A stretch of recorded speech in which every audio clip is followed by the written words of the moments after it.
Tomorrow is a proof of concept demonstration, and that is essentially taking what could be a tailored MAGTF aviation combat element, and instead of having 6 or 8 fixed-wing aircraft, we're going to put 12 fixed-wing aircraft aboard the ship.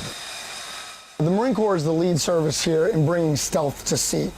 And so when we're sitting here on USS America, a ship that was built for the F-35, with the F-35 in mind, and you put 6 or 8, or like we're going to do in the demo this weekend, 12 F-35s on this ship instantly becomes the most powerful concentration of combat power ever put to sea in the history of the world.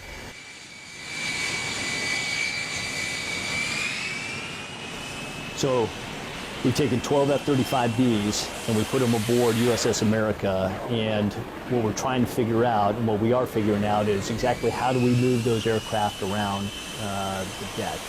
What does the deck cycle look like? We've got landing signal officers that are working on the tempo of operations right now. And this, I know, will expand our knowledge base for having different templates that we can use, or that the MAGTF commander can use in the future for new MEB or MEF operations. You can take these 5th generation stealth aircraft, launch them off from anywhere in the world, and within a reasonable range of any sea base, we can strike without the enemy's ability to stop us.